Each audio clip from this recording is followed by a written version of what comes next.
16. Wahyu 19 ayat 11 sampai 16.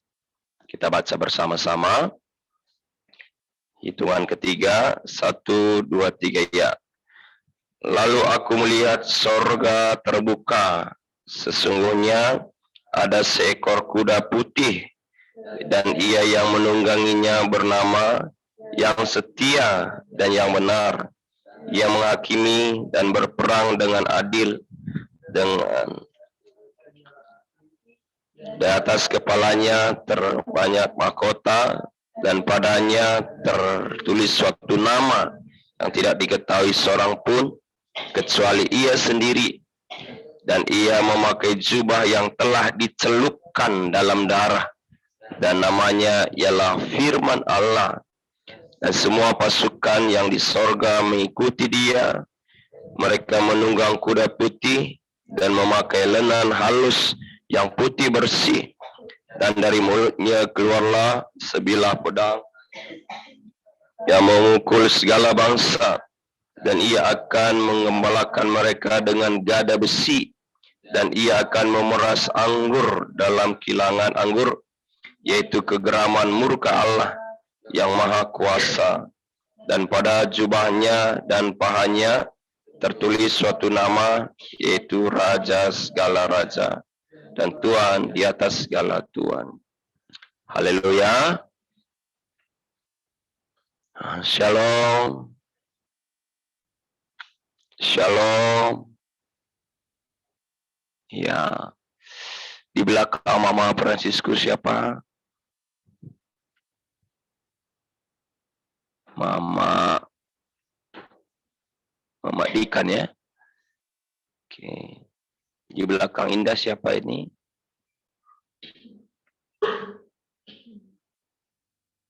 Kalau ada di belakang Indah digeser sedikit. Nggak ada? Oke.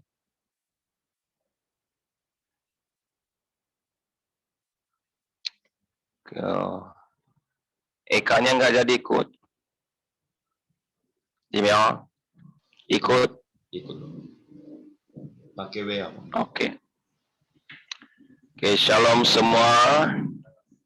Ya, puji Tuhan. Hari ini kita diberi Tuhan firman.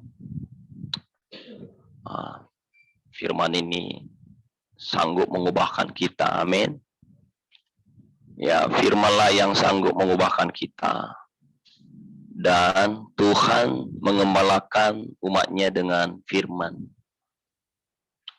Tuhan mengembalakan umatnya dengan firman. Roh Kudus juga bekerja melalui firman.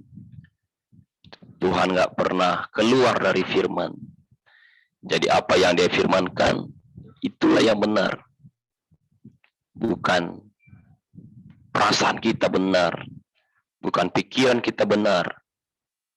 Bukan kita yang benar, tapi Tuhan yang benar. Haleluya.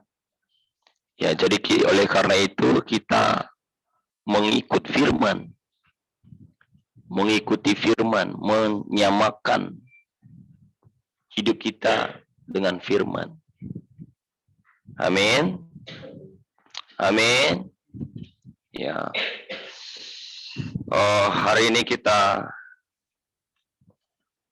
belajar bersama-sama tentang ayat yang ke-13 sampai 14. Kita baca sekali lagi ayat 13 sampai 14. Dan ia memakai jubah yang telah dicelup dalam darah, dan namanya ialah Firman Allah. Dan semua pasukan yang di sorga mengikuti dia. Mereka menunggang kuda putih dan memakai lenan halus yang putih bersih. Haleluya. Ya, di sini kita memperhatikan pakaian. Pakaian. Hari ini juga saya sengaja pakai baju putih. Sengaja saya pakai hari ini baju putih. Kenapa saya pakai baju putih? Supaya kita paham apa maksud firman Tuhan. Ayat 13 dikatakan bahwa ia ini siapa? Yesus. Yesus memakai jubah yang telah dicelup dalam darah. Ya. Yesus jubahnya dicelup dengan darah. Dengan darah maksudnya apa? Dia hidup menumpahkan darah. Amin. Yesus hidup, selama dia hidup, dia menumpahkan darah. Yesus menumpahkan darah. Itulah pakaian dia.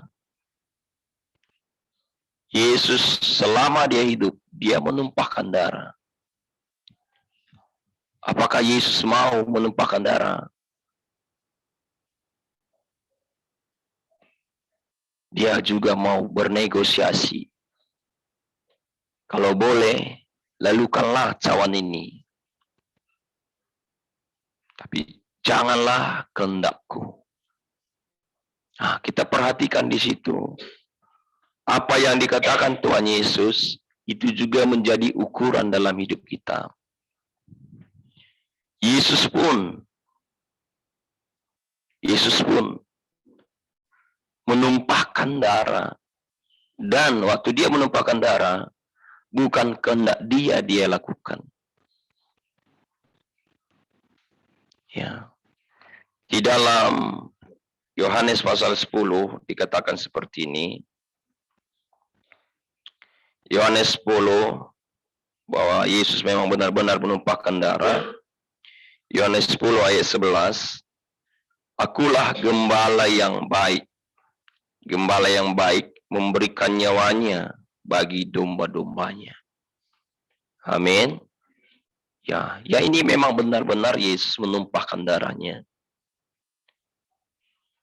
Di dalam Lukas 22 ayat 42, di situ dikatakan, ya Bapakku, jikalau engkau mau, ambillah cawan ini daripadaku.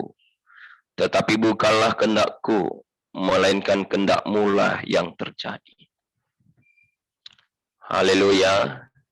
Jadi dari sini kita tahu bahwa apa yang kita perbuat, itulah pakaian kita.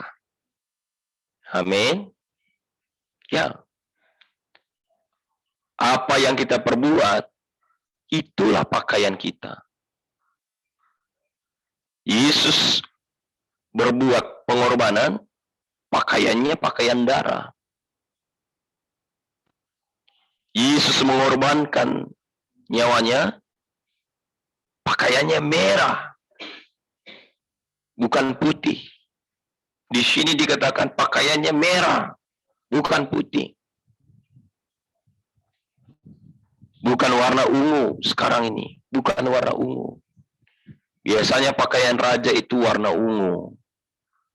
Tapi kali ini pakaiannya dikatakan warna merah.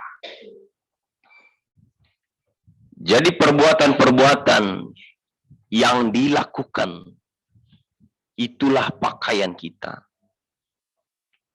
Amin. Itu hal roh.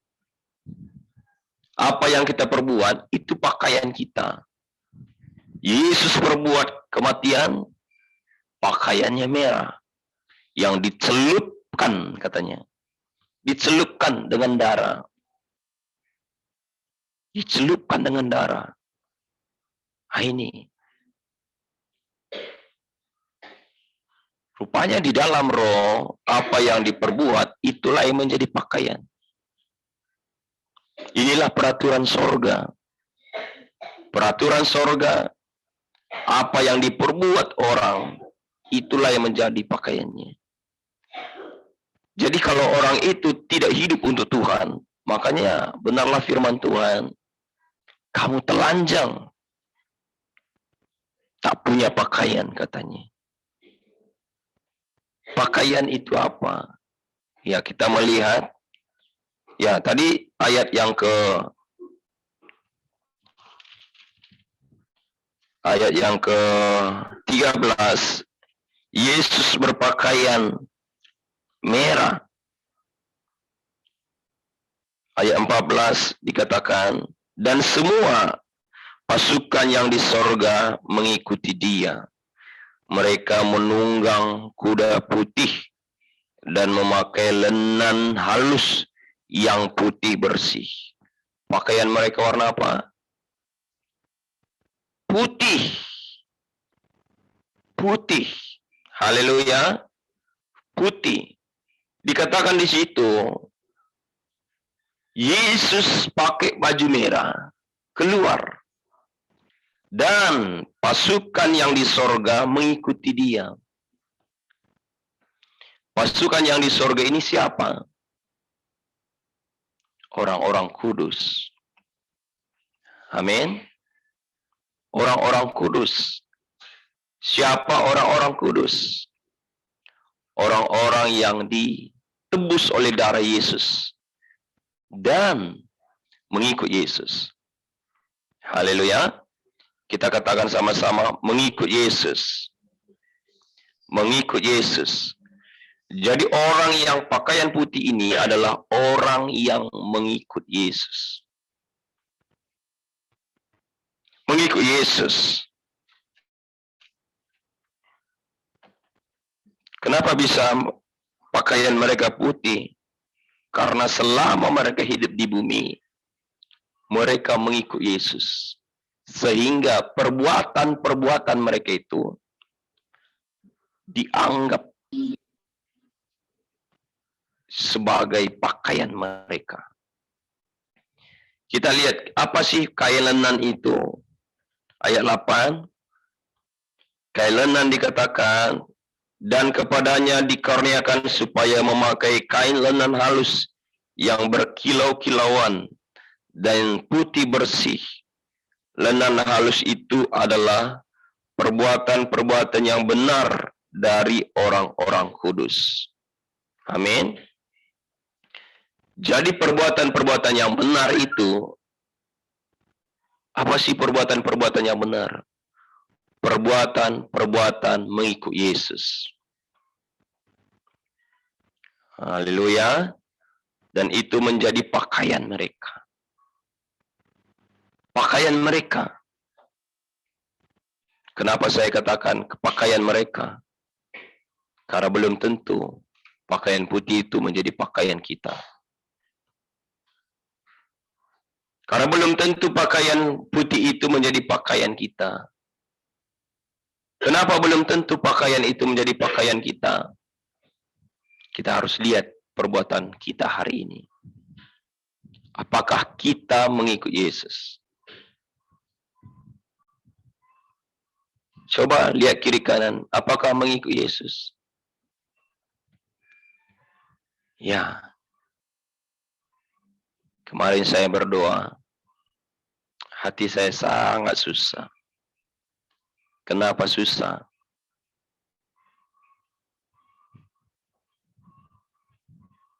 Karena pakaian kita bukan pakaian yang putih. Pakaian kita pakaian yang kotor, yang najis di mata Tuhan. Di mata kita bukan, tapi di mata Tuhan najis. Kenapa najis? Kenapa kotor? Karena kita sekarang sudah seperti ahli-ahli Taurat. Orang-orang Farisi. Ini luar biasa. Orang-orang Farisi, orang ahli Taurat ini luar biasa. Pintar-pintar. Sebenarnya kita di bawahnya, bukan ahli Taurat, orang bukan Farisi. Karena Alkitab pun nggak tahu, ya kan? Lebih di bawah lagi, orang-orang yang melarat tapi tak perlu Tuhan. Rohani kita udah pun melarat tapi tak perlu Tuhan. Tidak cari Tuhan.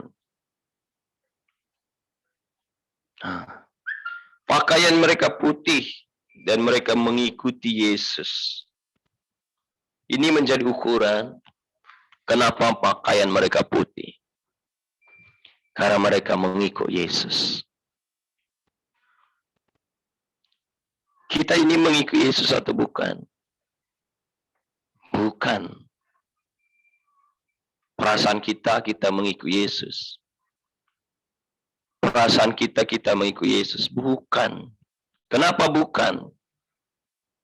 Seminggu ini ada yang mengikuti Yesus di sini. Di sini ada yang mengikuti Yesus.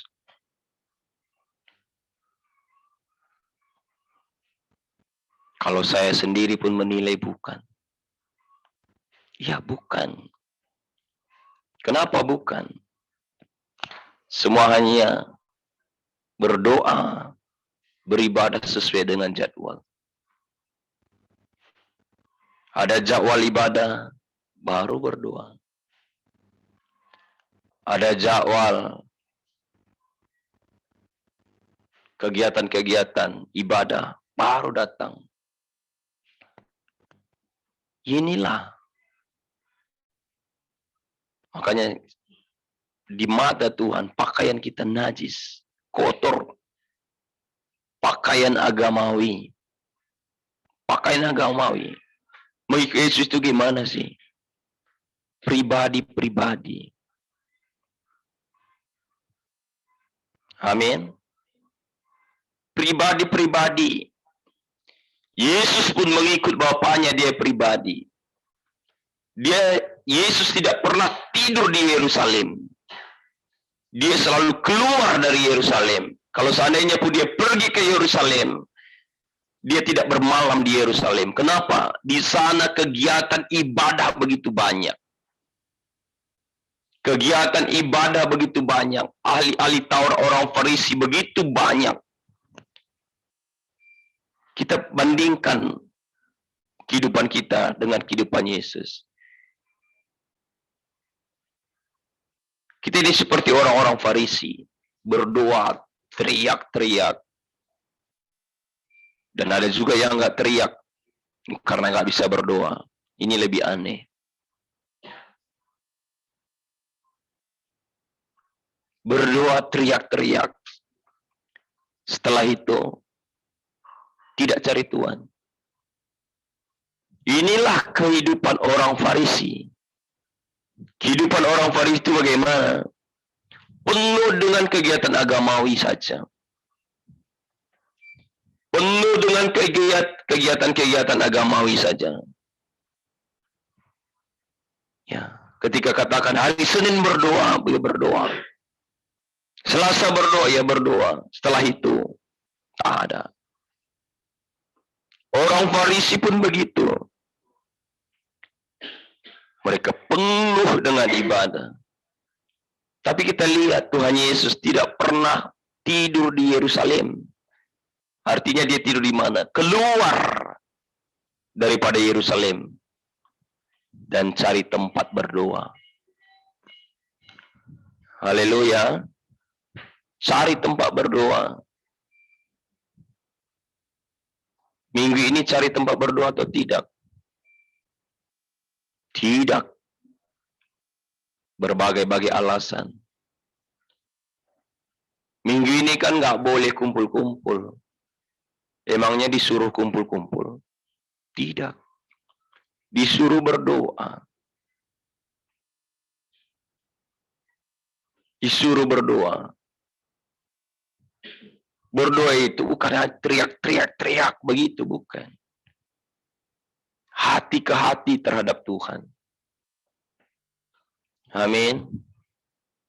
Tuhan Yesus, bagaimana dia berdoa? Dia ikut, dia cari Bapaknya. Dia sendiri, semalaman sampai pagi berdoa. Ada seminggu ini, ada satu orang di sini, semalaman berdoa sampai pagi. Yang ada angkat tangannya. Semalaman berdoa sampai pagi. Ada? Tidak ada. Tidak ada. Dalam hatinya, ini kesempatan. Kesempatan. Ada alasan untuk tidak cari Tuhan. ada alasan untuk tidak berdoa. Inilah ahli-ahli Taurat, orang-orang Farisi, orang-orang agama. Orang-orang agama tak punya pakaian. Tidak punya pakaian putih. Orang agama tidak punya pakaian putih. Jangan merasa aku udah punya pakaian putih. Tidak. Kenapa tidak? Sekarang di mata Tuhan kita ini orang agama.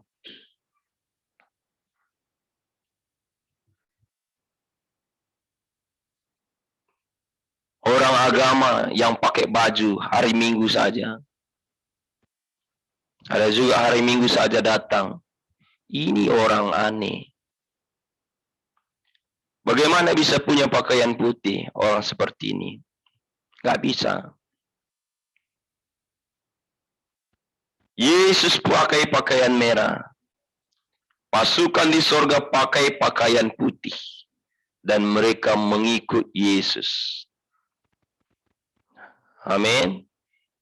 Mengikut Yesus.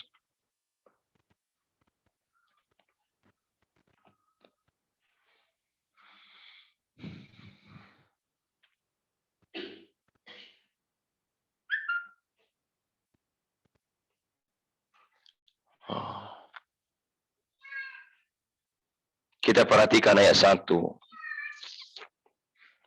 Ayat berapa ini?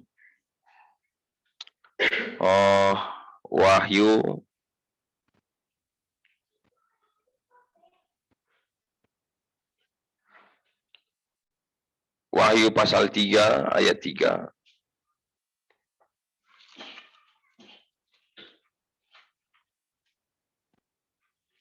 Wahyu 3 ayat 3. Atau kita baca dari atas saja, dari ayat 1 sampai 6. Wahyu 3 ayat 1 sampai 6. 1, 2, 3. Dan tuliskanlah kepada malaikat jemaat di Sardis, inilah firman Dia yang memiliki ketujuh roh Allah dan ketujuh bintang itu. Aku tahu segala pekerjaanmu, engkau dikatakan hidup, padahal engkau mati. Bangunlah dan kuatkanlah apa yang masih tinggal, yang sudah hampir mati. Sebab tidak satu pun dari pekerjaanmu aku dapati sempurna. Dalam bagaimana engkau telah menerima dan mendengarnya, turutilah itu dan bertobatlah. Karena jikalau engkau tidak berjaga-jaga, aku akan datang seperti pencuri, dan engkau tidak tahu pada waktu manakah aku tiba-tiba datang kepadamu. Tetapi di Sardis ada beberapa orang yang tidak mencemarkan pakaiannya. Mereka akan pekerjalan dengan aku dalam pakaian putih, karena mereka adalah layak untuk itu. Barang siapa menang, ia akan dikenakan pakaian putih yang demikian. Aku tidak akan menghapus namanya dari kitab kehidupan, melainkan aku akan mengaku namanya di hadapan Bapakku dan di hadapan para malaikatnya. Siapa bertelinga, hendaklah ia mendengarkan apa yang dikatakan Roh kepada jemaat-jemaat. Haleluya. Inilah benar-benar kita. Amin. Katakan kiri kanannya, inilah benar-benar kita. Firman inilah benar-benar kita. Lebih kuat lagi, firman inilah benar-benar kita. Ya, Tuhan Yesus sudah berjanji. Tetapi di Sardis ada beberapa orang yang tidak mencemarkan pakaiannya. Mereka akan berjalan dengan aku dalam pakaian putih, karena mereka ada layak untuk itu. Pasal 3 dikatakan, mereka akan mengikut aku. Dan pasal 19 ditepati Yesus, bahwa orang-orang yang mengikut Yesus itu memang diberi pakaian putih. Amin. Ya. Sudahkah kita punya pakaian putih itu?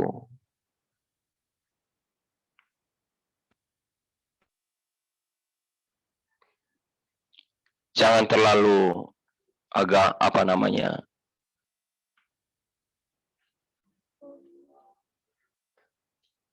merasa ikut Yesus itu ya begini. Enggak.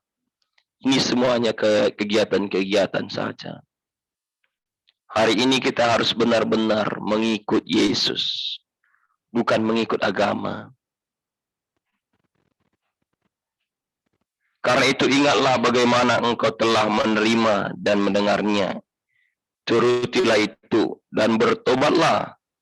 Karena jikalau engkau tidak berjaga-jaga, aku akan datang seperti pencuri. Dan engkau tidak tahu pada waktu mana aku tiba-tiba datang kepadamu. Ya, Tuhan Yesus pasti datang. Amin. Tuhan Yesus pasti datang. Di sini Tuhan Yesus katakan bertobatlah. Bertobatlah. Aku akan datang. Bagaimana kamu mendengar firman Tuhan? Bagaimana kamu menerima firman Tuhan hari ini? Bertobatlah. Apa bertobat? Harus punya pakaian putih. Apa itu pakaian putih? Perbuatan-perbuatan kudus yang mengikut Yesus. Bagaimana mengikut Yesus? Setiap hari. Haleluya. Haleluya. Di ruangan ini juga jangan ada orang agama. Jangan ada orang agama. Sekarang memang benar-benar zaman gelap. Betul ya? Tuhan Yesus dikatakan memberi perumpamaan Matius pasal 25 tentang perempuan yang bodoh dan bijaksana. Kenapa mereka tertidur? Karena Yesus lama tak datang-datang. Ya inilah kita. Sampai sekarang Yesus tak datang-datang. Udah lama dia berjanji. Aku akan datang. Tapi tidak datang-datang. Yesus tidak datang-datang. Akhirnya ngantuklah mereka. Seperti kita. Dengar. Mengantuklah seperti kita. Kehidupan kerohanian kita mengantuk. Orang yang tertidur bisa berdoa? Tidak bisa. Orang yang tertidur tidak bisa berdoa. Orang yang tertidur tidak bisa ikut Tuhan. Ya, inilah kondisi. Kondisi sekarang.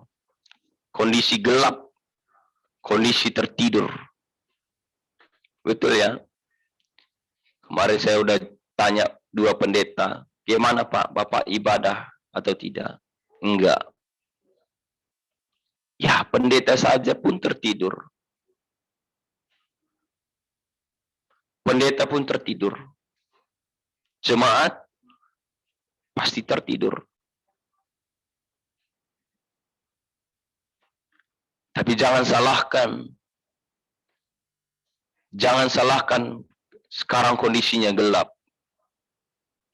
Karena memang Tuhan Yesus dari dulu sudah beritahu nanti ada kondisi yang gelap. Haleluya. Jangan salahkan kondisi sekarang gelap. Jangan salahkan kondisi sekarang memang tertidur rohaninya. Mau ditolong oleh orang lain pun nggak bisa. Kenapa? Dia pun tertidur.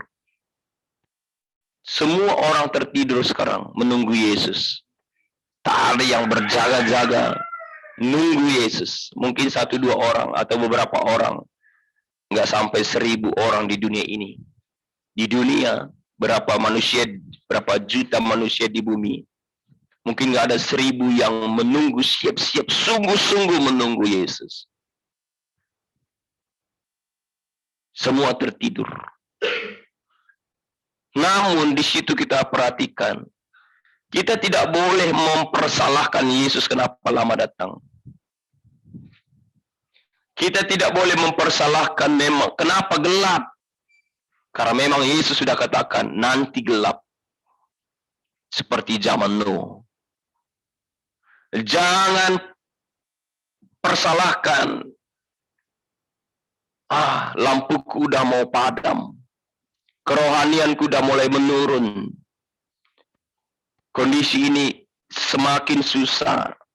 Semakin susah. Udah lama aku tidak bisa menyembah Tuhan dengan bebas. Jangan salahkan begitu.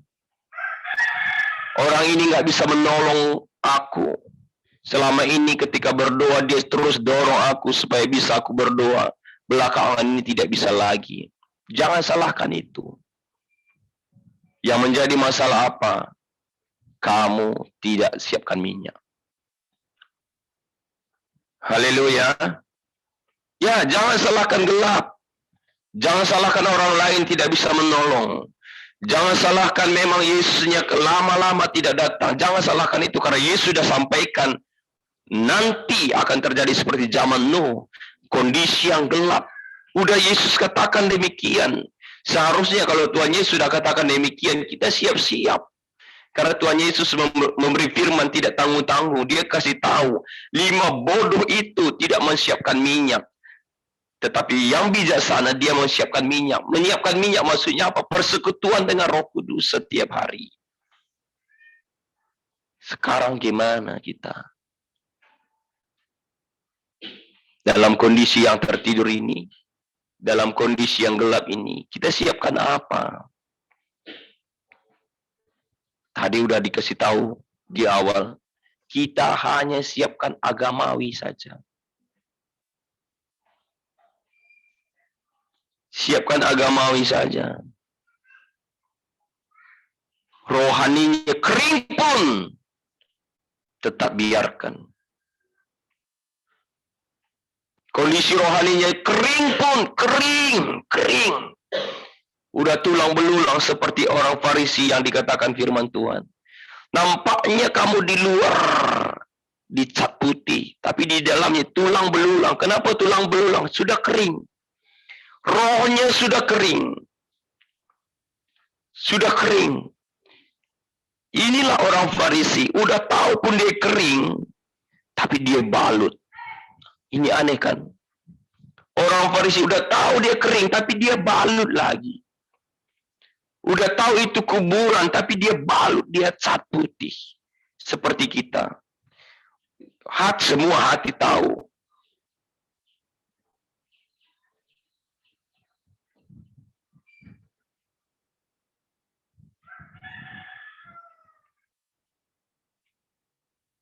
Nulin tahu sekarang lagi kering?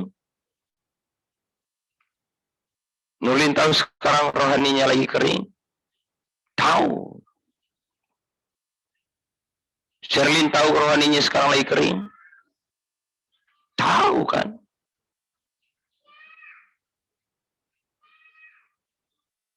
Ibu Ari tahu sekarang kondisi rohaninya kering? Tahu. Tapi dioles kapur putih. Dengan apa? Kegiatan agamawi. Aku datang ibadah saja. Aku datang ibadah saja. Rupanya ibadah juga tidak bisa menolong. Memang bisa terkadang. Tapi itu tidak bisa menjadi jaminan ketika datang beribadah, roh kita disegarkan. Haleluya. Jadi kalau kita memang sudah tahu kita ini sudah tulang belulang yang kering, carilah solusinya.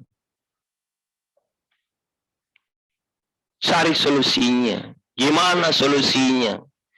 Cari sendiri.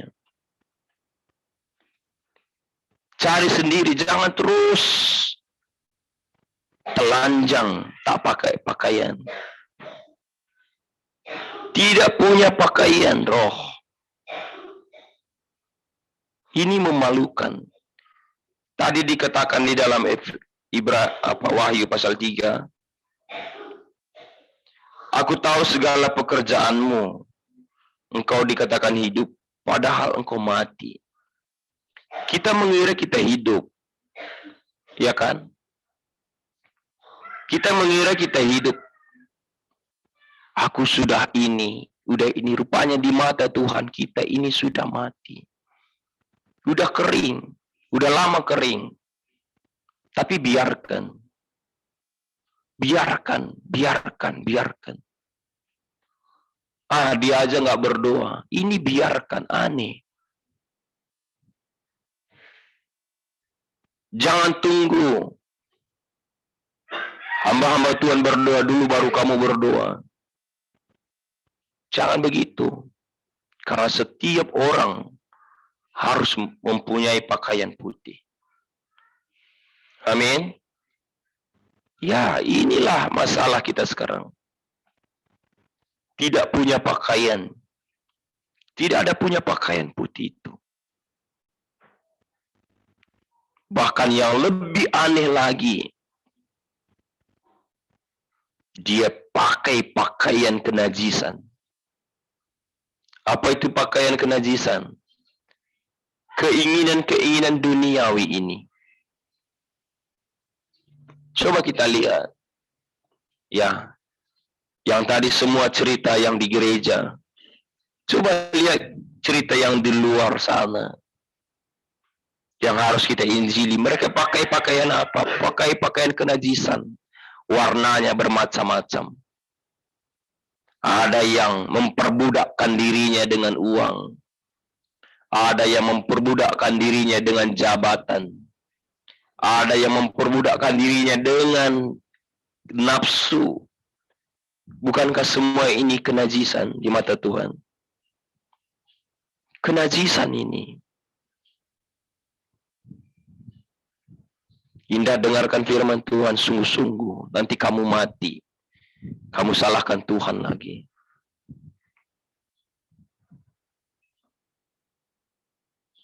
Sekarang ini masing-masing harus punya pakaian putih.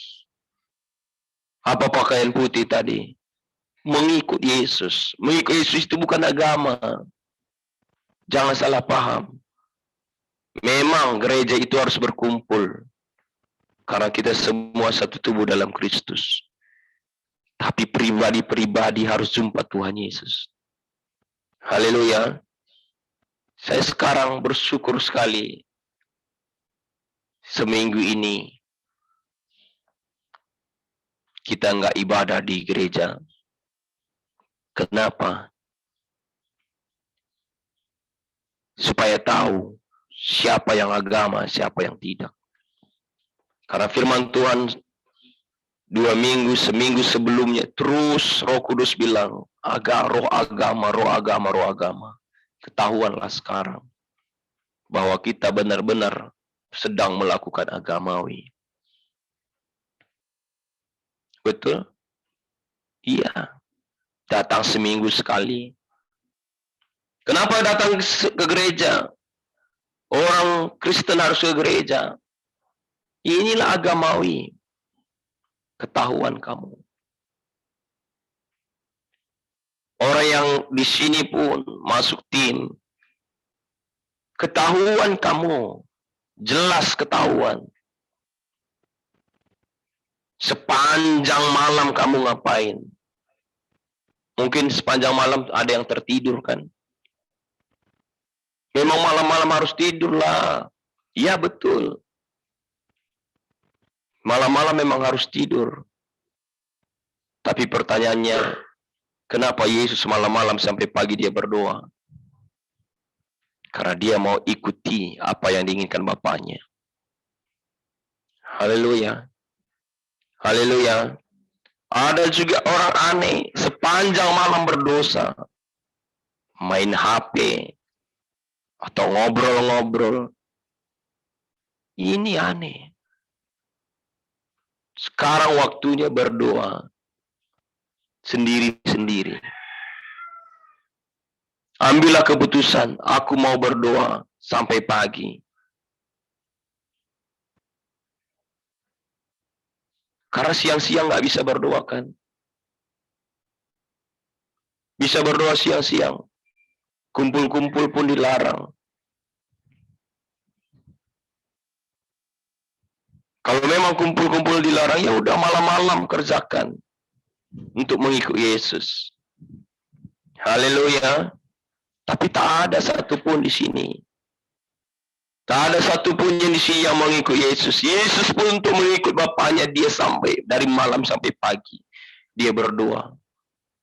Berdoa. Kita tidur, berdosa. Inilah pakaian kita. Inilah perbuatan kita. Sudah terbiasa malam-malam tidur. Sudah terbiasa malam-malam berdosa. Inilah pakaian kita. Pakaian kenajisan. Dengar, ini hal roh yang saya sampaikan, bukan jasmani.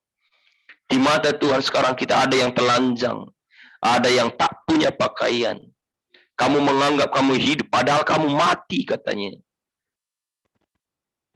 Kita mengira, aku udah ikut doa ini. Inilah yang disampaikan tadi, pasal 3 itu.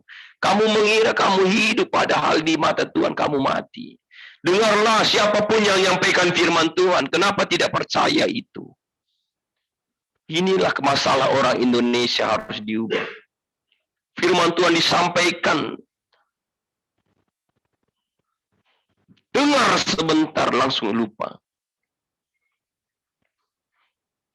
Ada yang dengar pun tak bisa, tidak ada kekuatan untuk melakukannya. Ya. Inilah orang yang tidak mengikuti Yesus. Saudaraku, terbukalah roh kita sekarang. Di mata Tuhan, kita tidak punya pakaian. Ingat, hal ini nanti dituntut. Apa itu? Pakaian putih. Kita mengingat ada firman Tuhan. Raja mengadakan pesta. Pesta itu harus penuh. Disuruh hamba-hambanya pergi, panggil mereka. Ada yang berdalih, aku baru punya rumah. Aku baru menikah. Aku baru beli ternak. Mereka tidak datang. Akhirnya Tuhan memanggil orang-orang yang di lorong, orang-orang yang tidak layak untuk mengikuti perjamuan itu. Tapi ada orang yang tak punya pakaian pesta. Dibuang kemana? Ke neraka. Betul? Ya, dibuang ke neraka. Dengarlah hari ini. Kondisi rohani kita di mata Tuhan sekarang, kita sudah berjalan ke neraka. Ini sungguh-sungguh jelas. Orang yang mengikut Yesus, dia punya pakaian putih. Pasukan sorga mengikut Yesus dengan pakaian putih. Yesus pakai pakaian merah. Perbuatan mereka begitu. Perbuatan kita bagaimana? Sekarang di mata Tuhan kita ini seperti orang-orang agamawi. Bukan hanya orang agamawi, ada juga di sini macamnya. Orang-orang pakai pakaian kenajisan. Ya, inilah kita. Apakah kita terima keadaan ini? Apakah Mama Joses terima keadaan ini? Jangan terima. Haleluya.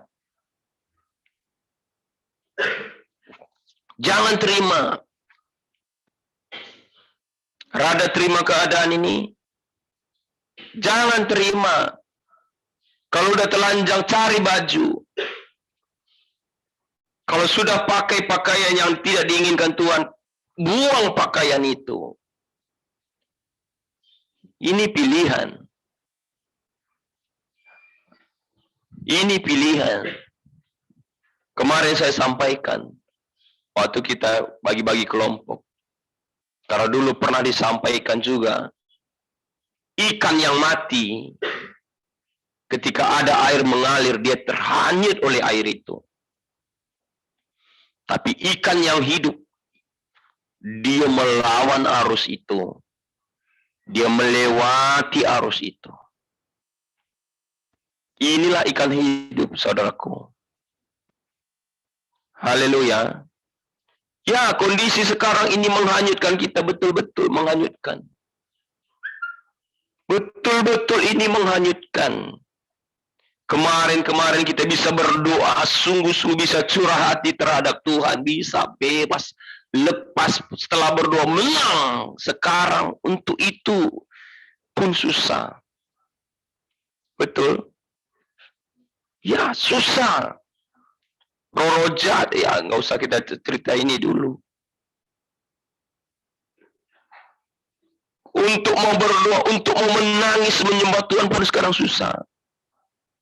Untuk memfokuskan pikiran kepada Tuhan pun sekarang susah. Untuk membaca Alkitab pun sekarang susah. Belum lagi untuk mempercayai firman itu pun begitu susah. Kondisi begitu sungguh-sungguh menghanyutkan kita. Ikan yang mati sungguh-sungguh menghanyutkan, deras sekali sekarang. Apakah kita biarkan kita dihanyutkan? Jangan terima. Jangan terima dihanyutkan. Haleluya. Jangan terima dihanyutkan. Kalau kamu hanyut, tahu air itu mengalir kemana? Pasti mengalirnya ke laut. Di laut air apa? Air asin. Ini ilustrasi yang sungguh-sungguh tepat. Di laut air apa? Air asin. Bukan air tawar. Sedangkan kita ikan tawar. Bisa hidup di air asin? Tidak bisa. Kita ini segambar dengan Allah. Hidup di neraka bisa? Tidak bisa. Jadi nggak ada pilihan. Hanya satu yang boleh kita pilih. Lawan arus. Amin. Lawanlah arus. Jangan biarkan dirimu dihanyutkan. Terus cari caranya gimana aku ini mengikut Yesus. Kemarin saya sangat bersyukur. Ini menjadi kesaksian sebenarnya. Nggak perlu dikasih tahu. Tapi untuk menolong kalian, saya harus kasih tahu. Dalam seminggu 3 hari ini, Roh Kudus mendorong saya. Pergilah gereja. Kamu berdoa sampai pagi di situ. Wow! Di situ saya bisa menangis. Di situ saya bisa curahkan isi hati. Di situ saya bisa bertobat sampai pagi. Bukan 1 malam. Besoknya lagi ketagihan saya. Ketagihan saya. Malam ini juga aku mau juga berdoa seperti semalam. Hari yang kedua juga tetap sama.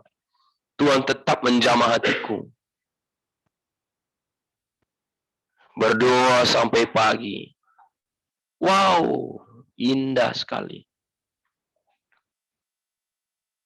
Bukan hanya itu, terus hari yang ketiga, saya pengen terus berdoa dari malam. Saya nggak tidur malam-malam. Karena roh saya semakin diterangi begitu. Ikut Yesus. Ini jalan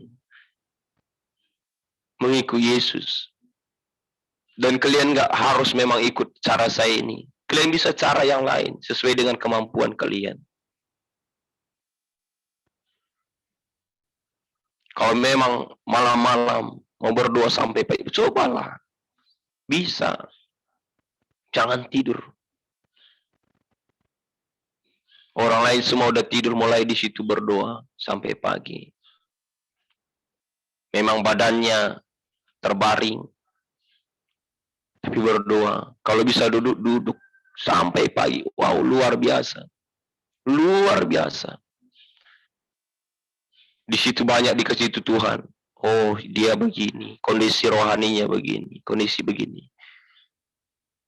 Begitulah mengikut Yesus, saudaraku. Haleluya. Begitulah mengikut Yesus. Bukan hanya begini. Bukan begini. Bukan begini. Kalau kita sudah tahu kita kering, kalau kita sudah tahu kita tulang belulang, carilah cara. Jangan biarkan dihanyutkan. Mengerti anti? Jangan biar hanyut. Jangan terus hanyut begitu. Rohani udah kering pun biarkan terus. Nggak ada yang bisa tolong. Jangan salahkan kondisinya gelap. Tapi salahkanlah kamu tidak siapkan minyak untuk ikut Yesus. Tuhan Yesus pasti datang. Saya percaya itu. Tuhan Yesusku pasti datang. Dan dia akan melihat dan memberikan pakaian putih itu. Pada siapa yang mengikut dia? Bukan orang agama. Haleluya. Wahyu pasal 3 dikatakan, bertobatlah.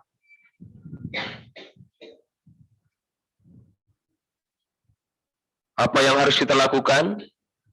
Bertobatlah. Bertobat maksudnya apa?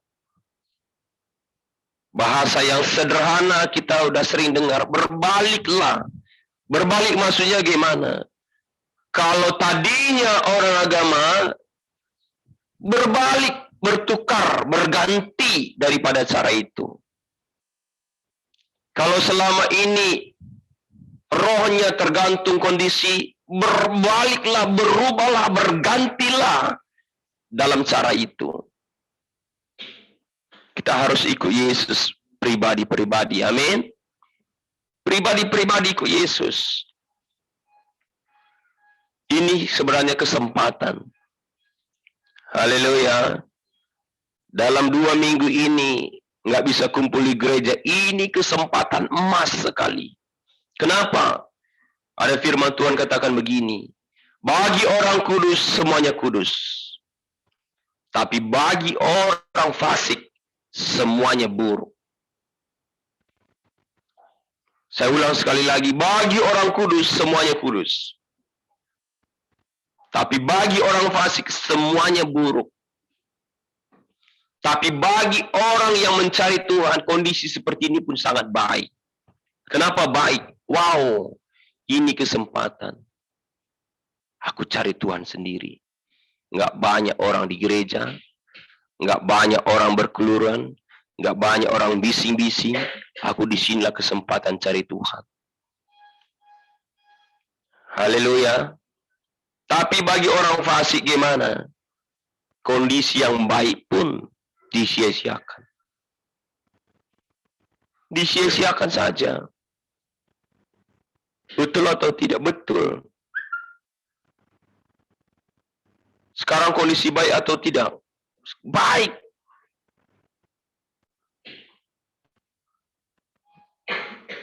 Sekarang kondisi sangat baik. Sangat-sangat baik. Kenapa sangat-sangat baik? Sekarang waktu pemurnian, ya kan? Kenapa saya bilang ini kondisi sangat baik? Karena ini sekarang kondisi pemurnian. Tahu kondisi pemurnian? Coba kita renungkan dulu tentang emas. Kalau kondisi pemurnian, emas ini sedang di mana posisinya? Di api, bukan di tanah, bukan di gunung. Saya ulang sekali lagi, kalau sedang di pemurnian, kondisi emas ini, posisi emas ini sekarang di mana? Di api, bukan di tanah yang belum ditemukan, bukan yang di gunung yang dibiarkan. Maksudnya apa? Di gunung belum menerima Yesus. Di tanah yang sudah pernah menyangkal Yesus. Bersyukur kondisi kita sekarang di posisi mana? Di api. Berarti di posisi yang dikehendaki oleh Tuhan. Jadi sebenarnya kondisi sekarang ini kondisi yang paling bagus. Amin. Kita setuju dulu hal ini. Kondisi sekarang adalah kondisi yang bagus. Kenapa? Kita ada di dalam rencana Tuhan. Kita ada di dalam rencana Tuhan bahwa kita sedang dimurnikan, berarti ada harapan untuk jadi emas yang dipakai oleh Tuhan. Daripada kita belum ditemukan, masih di gunung sana yang perlu digali, atau masih dari tanah yang udah pernah hilang. Syukur kita sedang dimurnikan. Haleluya. Syukur sekarang kita dimurnikan. Syukur. Jangan mengeluh hal ini. Pakailah kesempatan ini untuk ikut Yesus. Yesusku pasti datang. Kenapa saya katakan Yesusku? Belum tentu Yesus kalian. Belum tentu Yesus kalian.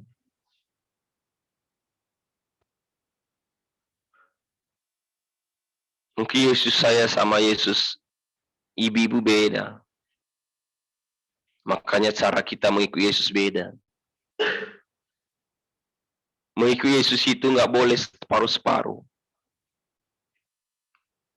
Nggak boleh separuh-separuh. Harus sepenuhnya. Coba kita lihat.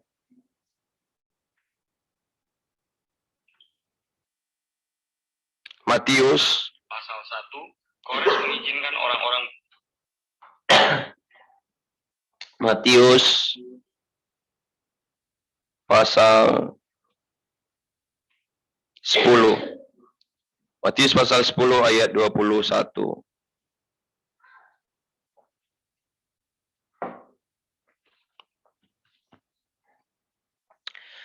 Matius pasal 10 ayat 21 kita baca sama-sama. 1, 2, 3 ya. Tetapi Yesus memandang dia dan menaruh kasih kepadanya. Lalu berkata kepadanya, hanya satu lagi kekuranganmu. Pergilah, juallah apa yang kamu miliki, dan berikanlah itu kepada orang-orang miskin. Maka engkau akan beroleh harta di sorga. Kemudian datanglah kemari dan ikutlah aku. Haleluya. Kita tahu kisah ini ada seorang kaya yang mau mengikut Yesus, betul? Dia katakan, aku mau ikut engkau. Bagaimana supaya aku boleh masuk surga? Tuhan Yesus katakan, lakukanlah perintah Tuhan. Perintah yang mana? Mengasihi Tuhan dan mengasihi sama. Aku sudah lakukan. Tuhan Yesus katakan, juallah segala milikmu, beri kepada orang miskin. Sebenarnya inti daripada ayat itu bukanlah menjualkan hartanya, tapi di kalimat yang terakhir. Apa kalimat terakhir? Coba lihat. Kalimat terakhir apa dikatakan? Kemudian datanglah kemari dan ikutlah aku. Itu paling penting. Bisa saja kita jual segala sesuatu, beri itu kepada orang lain, tapi belum tentu kita bisa ikut Yesus. Jadi intinya apa? Mengikut Yesus Kristus. Amin. Amin. Haleluya. Mengikut Yesus itu intinya. Mengikut Yesus. Coba kita cek hari ini. Jangan sia-siakan, jangan biarkan terus kondisi rohani kita seperti orang Farisi. Atau orang yang gak punya pakaian. Hari ini jangan terima kondisi kita ini. Haleluya. Bagaimana supaya kita mempunyai pakaian putih? Ikutlah Yesus. Mengikut Yesus itu gimana? Bukan kegiatan agamawi. Bukan kegiatan agamawi, tapi benar-benar hati ke hati, roh ke roh kepada Tuhan. Amin. Roh ke roh. Jangan salahkan kondisi gelap. Jangan salahkan sekarang kondisinya susah. Yang menjadi masalah apa? Kita tidak siapkan minyak. Amin. Ya, Yesus memang lama datang. Yesus pasti lama datang. Pelita kita pasti padam. Itu memang Tuhan Yesus sudah sampaikan. 10 perempuan itu padam gak apinya? Padam. Tapi syukurnya yang 5 itu siapkan minyak. Yang 5 lagi enggak. Kondisi semua sama-sama. Bukan hanya Indonesia. Ini jelas sekali sebenarnya perumpamaan ini. Bukan Indonesia, semua tertidur. Mau bangun pun susah. Ada yang berani di sini pergi ke rumah sakit doakan tumpang tangan kepada orang-orang yang kena corona? Enggak ada. Itulah kondisinya, maksudnya tertidur.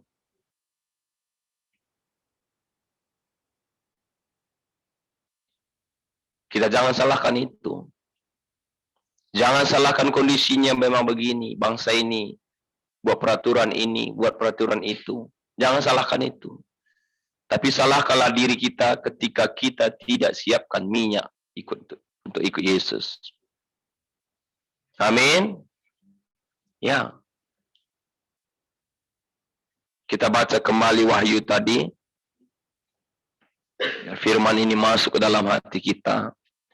Wahyu pasal 19 ayat 13.